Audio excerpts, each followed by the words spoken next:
Kadang kita berpikir di dunia yang serba pragmatis ini masih adakah orang yang teguh pada kejujuran di negeri yang penuh kisah tentang korupsi dan penyalahgunaan kekuasaan. Satu nama terus hidup dalam ingatan.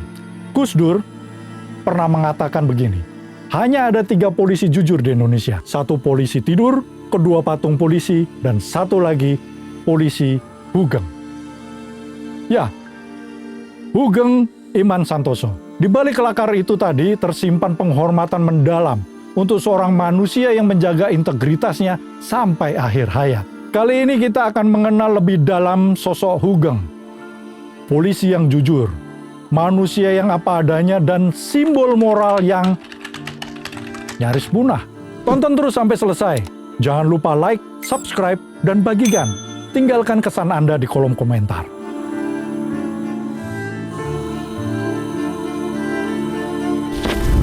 Hugeng lahir dengan nama Iman Santoso pada 14 Oktober 1921 di Pekalongan, Jawa Tengah. Nama Hugeng konon berasal dari kata bugel atau gemuk, yang kemudian menjadi Hugeng dan ya sebagai julukan masa kecilnya. Orang tua Hugeng adalah Sukaryo Karyo Hatmojo, seorang jaksa, dan ibunya adalah Ibu Umi Kalsum. Sejak kecil, Hugeng sudah menunjukkan minat besar terhadap bidang hukum dan kepolisian. Pendidikan formalnya diawali di HIS atau setara SD, kemudian MULO, setara SMP, lalu AMS, setara SMA. Itu semua di Yogyakarta. Dan kemudian mengambil studi hukum di Rechthoek School atau RHS di Batavia atau Jakarta sekarang.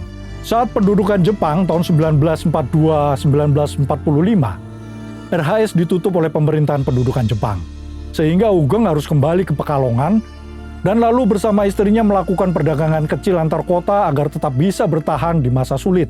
Hugeng kemudian mengikuti kursus kepolisian di Pekalongan dan berhasil terpilih sebagai salah satu dari 11 peserta dari 130 pelamar untuk masuk sebagai anggota kepolisian. Setelah masa kemerdekaan Indonesia, Hugeng bergabung ke Kepolisian Indonesia dan berkiprah aktif dalam upaya konsolidasi negara baru. Di antara karir awalnya, ia pernah bertugas di Kepolisian Surabaya, kemudian memegang jabatan Kepala Reskrim di Sumatera Utara, hingga akhirnya dipercaya sebagai pejabat penting di Imigrasi dan Kepolisian Nasional.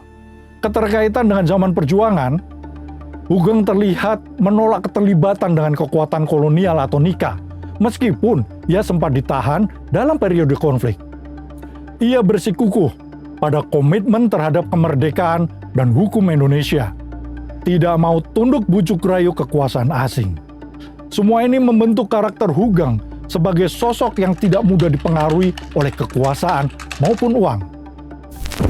Di berbagai fase karirnya, Hugeng dikenal menolak hadiah, fasilitas mewah, atau kekuasaan yang bisa melemahkan etika tugasnya.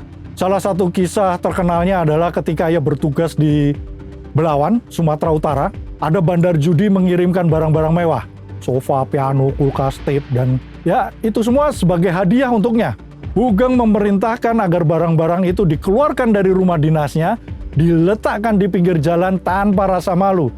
Tujuannya agar publik tahu bahwa itu bukan pemberian yang sah. Sikapnya tidak hanya tegas di lapangan. Saat menjadi Kepala Jawatan Imigrasi tahun 60-an, ia meminta istrinya Mary Hugeng untuk menutup toko bunga usahanya agar tidak terjadi konflik kepentingan dengan perusahaan yang berurusan dengan imigrasi. Ketika menjadi Kapolri, Hugeng juga tegas menolak suap.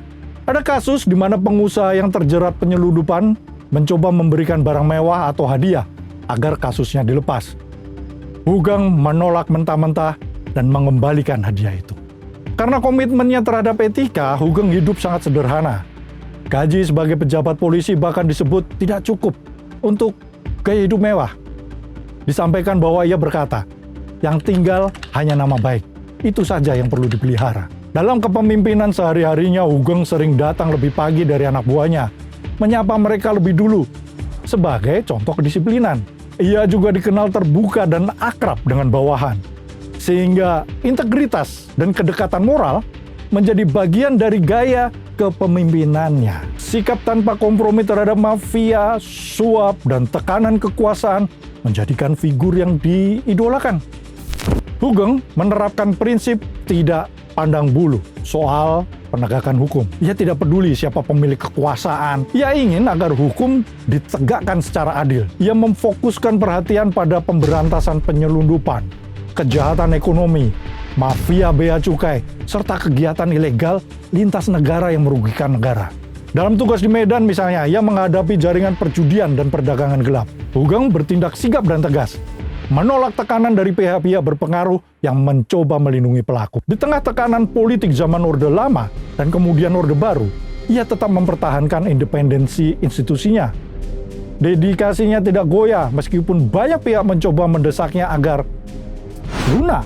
Ia rela dipersempit ruang geraknya, dipantau, dan diserang secara pribadi, tetapi tetap mempertahankan prinsip-prinsip profesionalisme. Dedikasi semacam itu tidak sekedar diucapkan, tapi dijalankan dalam perbuatan sehari-hari. Meskipun Hugeng dikenal berjasa dan berintegritas tinggi, periode jabatannya sebagai Kapolri relatif pendek, hanya 3 tahun. Salah satu penyebab utama pencopotan adalah konflik kepentingan antara gaya kepemimpinan independen Hugeng dengan kekuatan politik Orde Baru yang membutuhkan institusi kepolisian yang bisa lebih patuh terhadap otoritas pusat. Ketidakinginannya untuk kompromi dengan elit kekuasaan membuat ia dianggap berlebihan atau mengganggu stabilitas politik di mata rezim. Pihak yang merasa dirinya diancam oleh tindakan tegas Hugeng kemungkinan mendesak agar ia diganti. Beberapa spekulasi mengkaitkan pencopotan Hugeng terjadi ketika ia membongkar kasus penyelundupan mobil Robi Cahyadi, seorang pengusaha kelas kakap yang dikenal memiliki hubungan dekat dengan para pejabat. Akibat pencopotan itu, peran institusinya mungkin mengalami pelemahan independensi.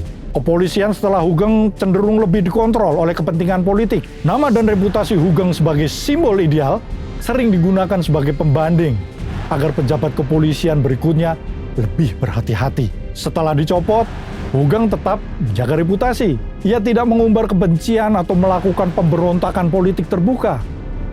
Pensiun dari jabatan publik, tetapi namanya terus dikenang sebagai polisi teladan. Dalam ingatan publik, pencopotan Hugeng menjadi simbol bahwa di republik ini integritas tinggi bisa menjadi beban politik, bukan keuntungan langsung, bahkan di institusi penegak hukum.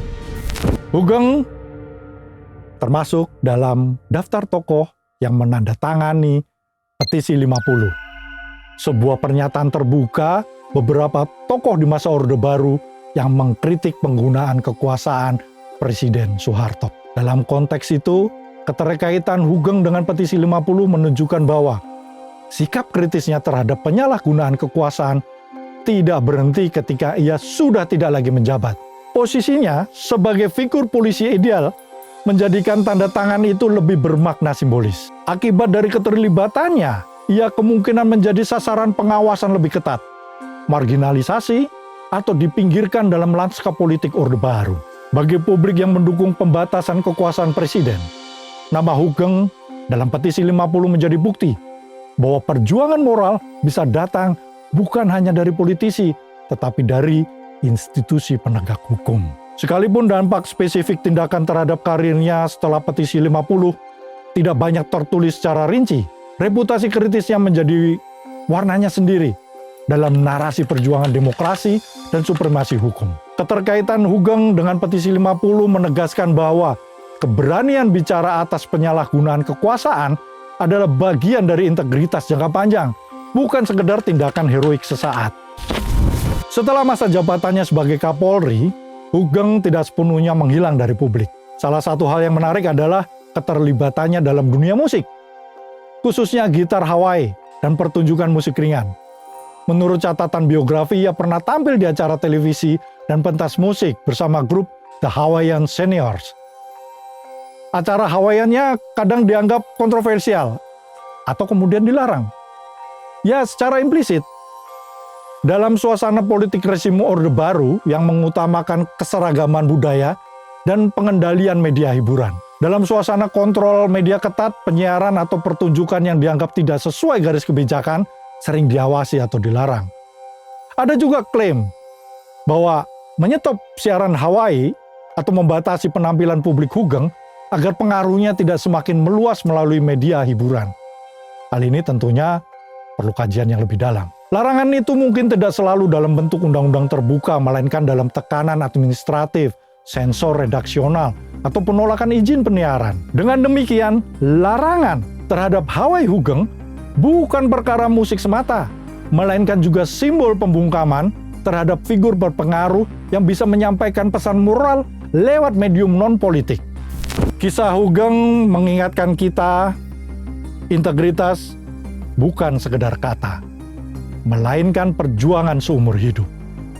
Dalam dunia yang penuh godaan, kekuatan, dan uang, figur seperti Hugeng menjadi mercusuar moral bagi generasi sekarang. Semoga kisah Hugeng mendorong kita untuk menjaga kejujuran dan menolak kompromi pada prinsip. Sampai jumpa pada episode berikutnya.